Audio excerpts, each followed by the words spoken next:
बोलो श्री कृष्ण भगवान की जय। श्री भागवत गीता की जय।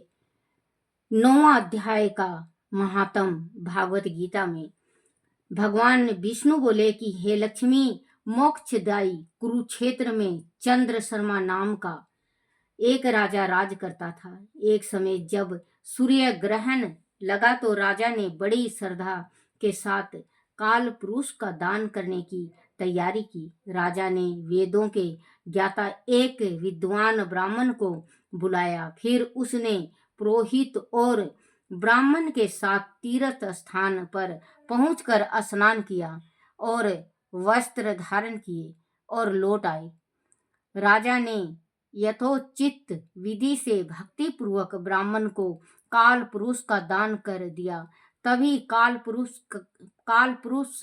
का हृदय चीर कर उसमें से पाप चंडाल के रूप में प्रकट हुआ और कुछ ही क्षण बाद निंदा भी एक चंडालनी का रूप धारण करके काल पुरुष के शरीर से प्रकट हुए। चंडाल और चंडालनी की आंखें लाल थी। वह बाल पूर्वक ब्राह्मण के शरीर में प्रवेश करने लगे। ब्राह्मण मन ही मन गीता के 9वें अध्याय का जप करने लगा। राजा चुपचाप खड़ा आश्चर्य के साथ उस कौतुक को देख रहा था। ब्राह्मण के हृदय में भगवान गोविंद विराजमान थे और वह उन्हीं के ध्यान में मगन था। गीता के 9वें अध्याय के अक्षरों से प्रकट हुए विष्णु दूत द्वारा पीड़ित होकर वह दोनों चंडाल चंडालनी भाग गए। उस घटना को देखकर राजा के नेत्र आश्चर्य से भर उठे। उसने ब्राह्मण से पूछा कि हे ब्राह्मण श्रेष्ठ, इस महाभयंकर आपत्ति को आपने किस प्रकार दूर किया? आपने किस इष्ट देव को निमंत्रित किया था तथा किस मंत्र का जाप किया था जिससे आपको मुक्ति मिली? वह दोनों चंडाल और चंडालनी कौन थे? आपके सम्मुख कैसे, कहां से उपस्थित हुए तथा शांत कैसे हो गए? राजा के प्रश्नों के उत्तर देते हुए ब्राह्मण ने कहा कि हे राजन, चंडाल का रूप धारण करके पाप प्रकट हुआ था तथा चंडालनी का रूप धारण करके निंदा प्रकट हुई थी। वह मेरा अनुभव कहता है। मैं उस समय गीता के 9वें अध्याय के श्लोक का मन ही मन जाप कर रहा था। उसी के प्रभाव से मेरे ऊपर आया संकट टल गया। वह सुनकर राजा नित्य स्नान के पश्चात गीता के 9वें अध्याय का पाठ करने लगा। 9वें अध्याय का प्रतिदिन पाठ करने से राजा परम गति को प्राप्त हुआ। वह कथा कहने के पश्चात भगवान विष्णु ने कहा कि हे लक्ष्मी, गीता के 9वें अध्याय का पाठ करने से प्राणी विकट से विकट संकट का सामना करने में भी सक्षम हो जाता है और अंत मोक्ष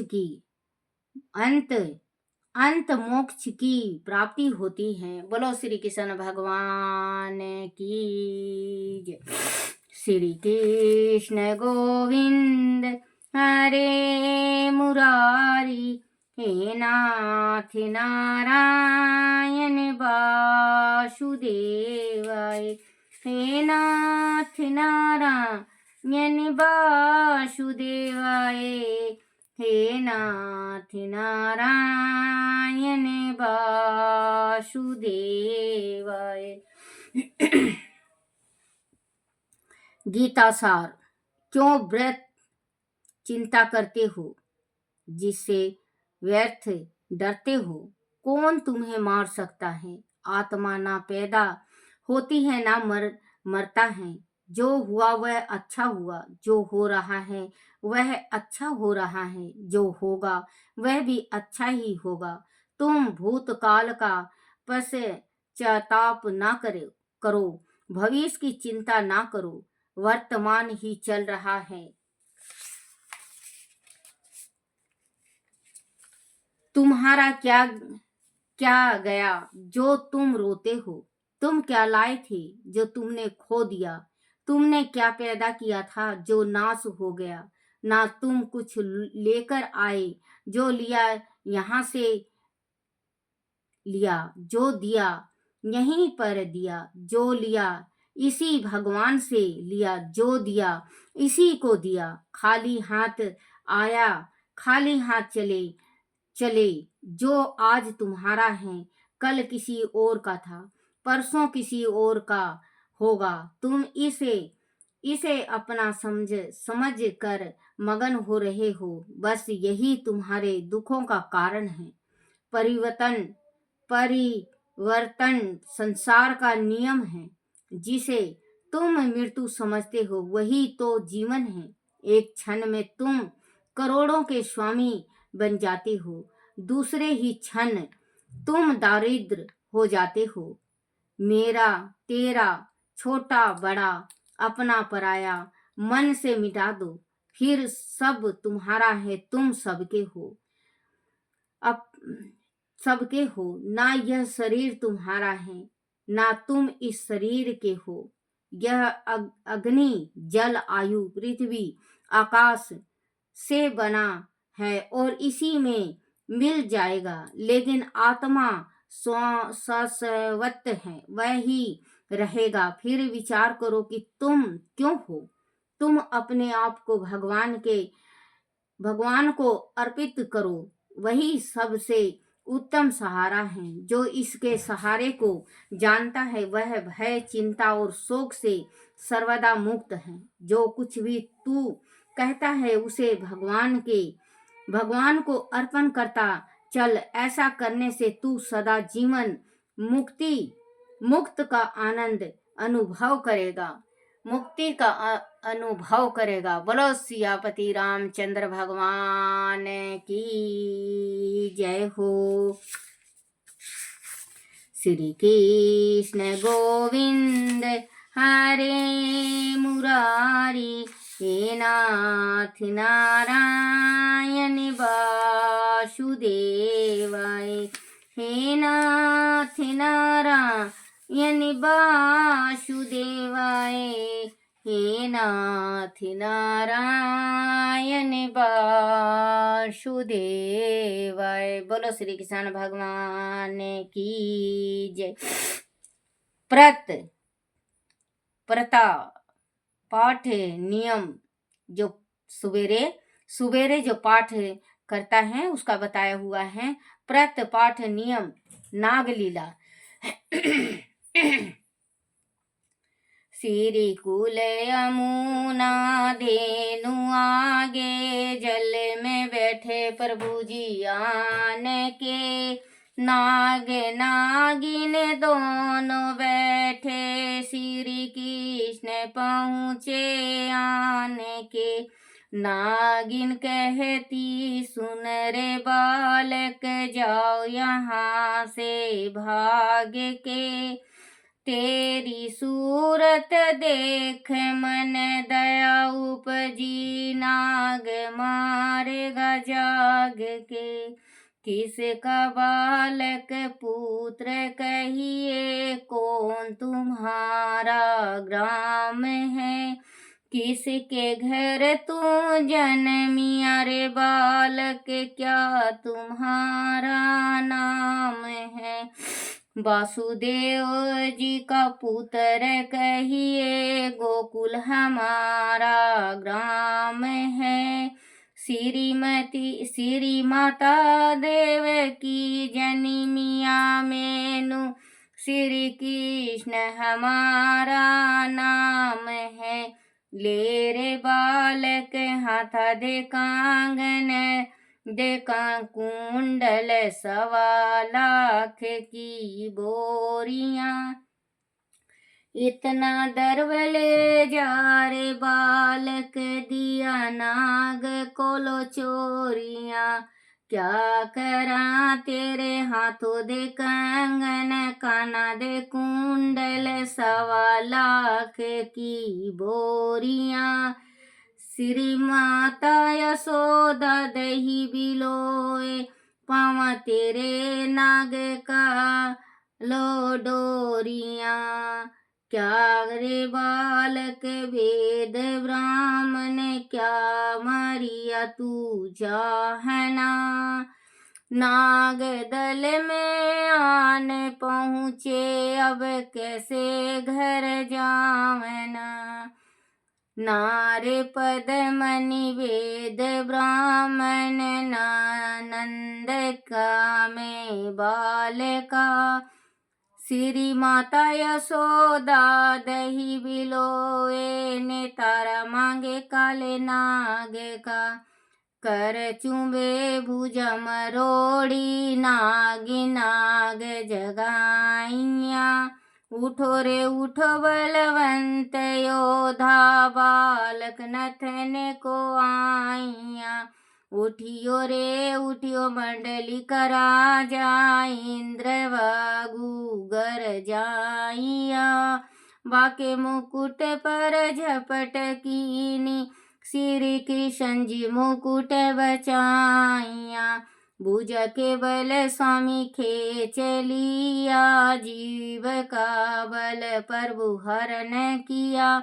हाथ जोड़ नागिन कहती अब बल पिया जी कहाँ गया। फूल फूल धाम मथुरा की नगरी देव की मंगल गावैया।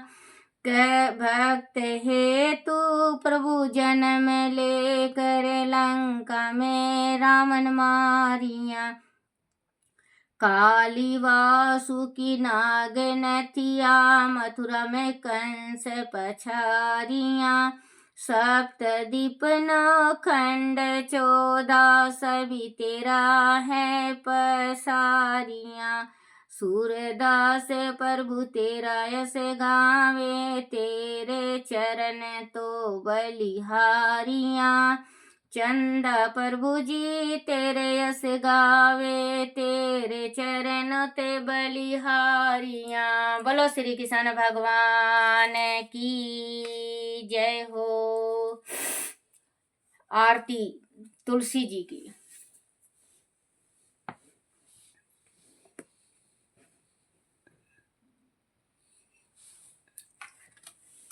जय हे नाथ नारायण वासुदेवाय।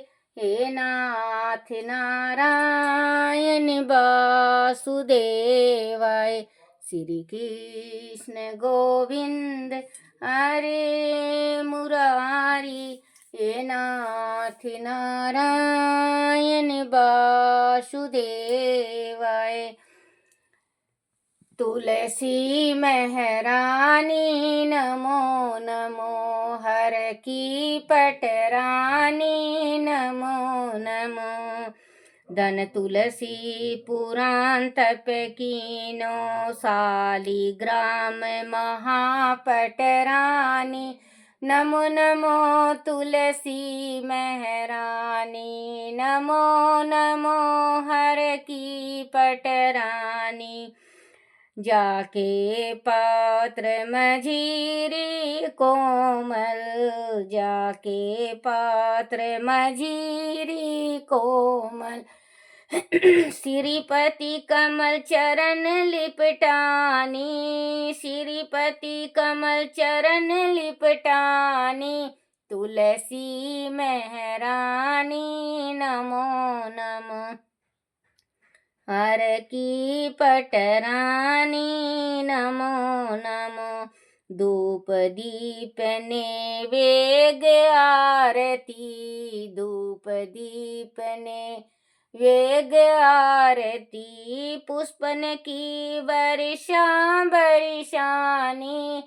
पुष्पन की वर्षा बरसानी। तुलसी महरानी नमो नमो। हर की पटरानी नमो नमो। 56 भोग 36 व्यंजन। 56 भोग 36 व्यंजन।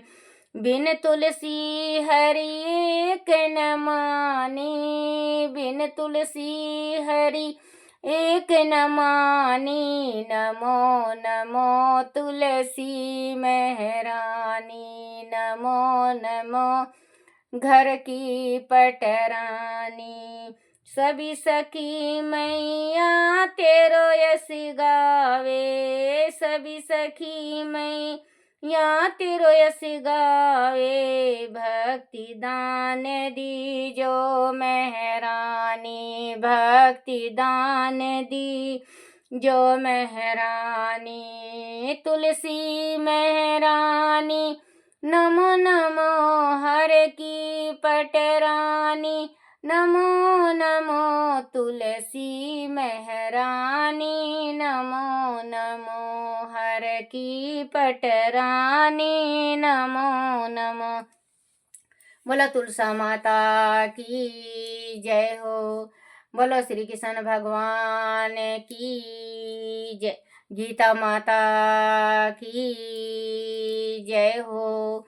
अपने अपने माता पिता की जय, अपने अपने गुरुदेव महाराज की जय हो।